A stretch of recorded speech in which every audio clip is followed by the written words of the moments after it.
नमस्ते, मैं advocate Abhijit Chatterjee and welcome to my channel tax alert. 2017 जून के बाद इंडिया में टैक्सेशन सिस्टम में बहुत बड़ा चेंजेस आया है। ये पीरियड के पहले इनडायरेक्ट टैक्सेशन बहुत स्कैटर्ड मैनर में था, जैसे कि एक्साइज लॉ था, वैट लॉज था, फिर सर्विस टैक्स एक्ट था। ये तीनों लॉ में इनडायरेक्ट टैक्सेशन स्कैटर्ड मैनर में था। जून 2017 में जीएसटी को इनडायरेक्ट टैक्सेशन का एक ही लॉ बनाया गया है, जिसमें सर्विस टैक्स, एक्साइज और वैट का जो भी प्रावधान था उसको एक समराइज करके एक नया एक्ट बनाया है, जीएसटी एक्ट। जीएसटी एक्ट आने के बाद इनडायरेक्ट टैक्सेशन सिस्टम में बहुत बड़ा चेंजेस आया है और इंडियन इकोनॉमी में भी चेंजेस आया है। अब जीएसटी इम्प्लीमेंटेशन होने के बाद इंडिया में मेनली टैक्सेशन सिस्टम दो एक्टों में बांट गया है मेरे हिसाब से। एक तो है डायरेक्ट टैक्स जो इनकम टैक्स है, और एक है इनडायरेक्ट टैक्स जो जीएसटी है। पहले जो सिस्टम्स था पुराना एक्ट में, उसमें क्या था कि वो अपने अपने हिसाब से एक्ट अपना प्रावधान के हिसाब से पूरे सिस्टम को चलाता था। इनकम टैक्स और इनडायरेक्ट टैक्सेशन के अंदर में कोई डायरेक्ट रिलेशन नहीं था, ऑपरेशनल मैनर में कोई डायरेक्ट रिलेशन नहीं था। अब जीएसटी आने के बाद इनकम टैक्स और जीएसटी दोनों ही सेंट्रल एक्ट हो गया है और दोनों ही एक दूसरे से डायरेक्टली रिलेटेड है। मतलब इंफॉर्मेशन शेयरिंग बोलिए, जो भी है वो सब दोनों एक्ट के बीच अच्छा होता है। आप देखेंगे कि जीएसटी का जो रजिस्ट्रेशन नंबर है वो भी पैन बेस्ड नंबर है। पैन नंबर के हिसाब से आपका GST number, registration number allot होता है। अब जीएसटी में जो मेन इश्यूज है वो है इनपुट टैक्स क्रेडिट लेना। इनपुट टैक्स क्रेडिट में बहुत बड़ा फॉल्सिफिकेशन चल रहा है और उसके कारण गवर्नमेंट ने बहुत सारा प्रोविजंस भी बना रहा है। जैसे कि इनपुट टैक्स क्रेडिट आपका फेक इनवॉइस लेके इनपुट टैक्स क्रेडिट ले रहे हैं, और जिसके लिए उस इनपुट टैक्स क्रेडिट लेके जीएसटी एक्ट का जो जीएसटी टैक्स लायबिलिटी है उसको इवेट करने में वो लोग यूज कर रहे हैं जीएसटी फेक इनवॉइस से। अब फेक इनवॉइस को रोकने के लिए जीएसटी एक्ट में भी प्रोविजंस है, जो section 122 of the CGST act और section 132 of the CGST act है। उसके साथ इनकम टैक्स भी इस चीज को देखते हुए कि फेक इनवॉइस बना के GST tax liability, mainly GST tax liability को बहुत बड़ी रकम से इवेट किया जा रहा है। इसीलिए इनकम टैक्स एक्ट में एक नया प्रोविजंस डाला हुआ है जो है section 271A I repeat, section 271A। इस सेक्शन में जो फॉल्स एंट्री करके या कोई एंट्री ओमिट करके कंप्यूटेशन में टैक्स इवेट करने का जो चेष्टा है उसको रोकने के लिए गवर्नमेंट ने ये पेनल्टी प्रोविजन बनाया है। अब ये पेनल्टी प्रोविजन सेक्शन 271AA, इसको एनालिसिस करने से पहले मैं आपको थोड़ा सा इसका एक्ट को रीड करके आपको बोलना चाहता हूं।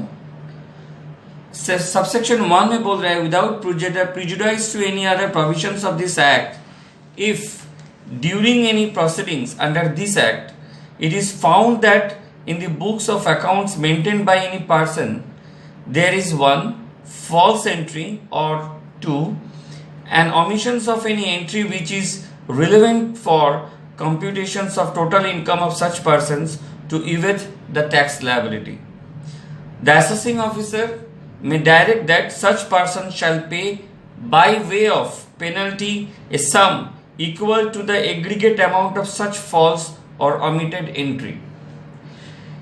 इस प्रोविजन में पहला प्रोविजन सबसेक्शन 1 में जो बोला गया है, यहाँ पे पेनल्टी प्रोविजन को आप ध्यान से सुनिएगा कि फॉल्स एंट्री करके या बुक्स ऑफ अकाउंट से कोई एंट्री ओमिट करके अगर टैक्स लायबिलिटी को इवेट करना चाहेगा तो उसमें पेनल्टी का जो अमाउंट होगा वो इक्वल टू द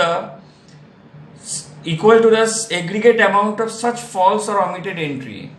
सपोज कोई बिजनेस एंटिटी अपना बिजनेस इनकम में फेक इनवॉइस लेके 10 लाख का फेक इनवॉइस लिया और जीएसटी में टैक्स क्रेडिट लिया। अब ये 10 लाख का फेक इनवॉइस अगर आपको पकड़ में आ जाएगा तो असेसिंग ऑफिसर आपको 10 लाख तक पेनल्टी कर सकता है।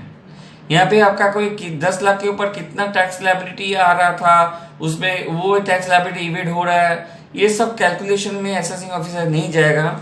वो डिटरमिन करेगा कि आपने कितने रुपए का फेक इनवॉइसेस या फॉल्स एंट्री मार के या कोई एंट्री ऑमिट करके टैक्स इवेड करने की चेष्टा किए थे, और वही अमाउंट को वो पेनल्टी के हिसाब से चार्ज करेगा। ये तो सबसेक्शन 1 का हो गया। सबसेक्शन 2 में अभी मैं आपको पढ़ के सुना रहा हूँ। Without prejudice to the provisions of subsection 1, the assessing officer may direct that any other person who causes the person referred to in subsection 1 in any manner to make a false entry or omits or causes to omit any entry referred to in that subsection shall pay by way of penalty a sum equal to the aggregate amount of such false or omitted amount। अब ये इसका benefit जो लेगा, fake invoices आपने issue कर दिया, आपके ऊपर तो पेनल्टी आ गया 10 लाख का। आपका 10 लाख का फेक इनवॉइस लेके जिसने इनपुट टैक्स क्रेडिट लिया है, इनपुट टैक्स का बेनिफिट लिया है, वो रेसिपिएंट के ऊपर भी आपका वही 10 लाख का पेनल्टी दिया जाएगा। सो सेक्शन 271 बहुत ही खतरनाक एक सेक्शन बनाया गया है। बोलता है ना, 2 धार का तलवार होता है। इसमें जो फेक इनवॉइस काट रहा है उसके ऊपर भी 10 लाख का पनिशमेंट आएगा, 10 लाख का पेनल्टी आएगा, और जो उस फेक इनवॉइसेस के एंट्री अपने बुक्स में ले रहा है और टैक्स इवेट कर रहा है उसके ऊपर भी same amount of penalty charge किया जाएगा। यही प्रोविजन आपका जीएसटी लॉ में भी है, जिसमें section 122 read with section 132 of the CGST act 2017। उसमें भी सेम प्रोविजंस है कि आप फेक इनवॉइस इशू करेगा उसके ऊपर जैसे पेनल्टी और प्रोसिक्यूशन होगा, वही पेनल्टी और प्रोसिक्यूशन जो रेसिपिएंट ऑफ दैट इनवॉइस होगा वो भी सेम मैनर में लायबल होगा। तो आप लोग जो बिजनेस कर रहे हैं, अपने छोटे से लालच के लिए आप कभी भी फेक इनवॉइस लेके टैक्स इवेट करने की चेष्टा मत कीजिएगा। यही मेरा सजेशन रहेगा, क्योंकि ये जो फेक इनवॉइसेस का ट्रांजैक्शन हो रहा है इसको गवर्नमेंट ने बहुत माइन्यूटली फॉलो कर रहा है, और उसके लिए उसको बंद करने के लिए जितना भी प्रोविजन लाना चाहिए वो ला रहा है, और अपने इंफॉर्मेशन के जरिए वो डीलर्स और टैक्स पेयर्स और टैक्स रजिस्टर्ड पर्सन्स को आइडेंटिफाई भी कर रहा है। तो आपका ये फेक इनवॉइसेस का जो ट्रांजैक्शन है वो कहीं ना कहीं अगर पकड़ में आ गया तो आप जितना टैक्स नहीं बचाएंगे उससे ज़्यादा पेनल्टी भरेंगे और प्रोसिक्यूशन को फेस करेंगे। तो मेरा सजेशन यही है कि आप फेक इनवॉइसेस के जरिए, फॉल्स एंट्री के जरिए आप कभी भी टैक्स इवेट करने का चेष्टा मत कीजिएगा। यही मैं बोल रहा हूँ, और टैक्स और पेनल्टी और हैरेसमेंट से आप बचिए। आज का डिस्कशन इतना ही। अगर आप मेरा वीडियो आपको इंफॉर्मेटिव लगा तो मेरे चैनल को सब्सक्राइब कीजिएगा, लाइक कीजिएगा और शेयर कीजिएगा। नमस्ते।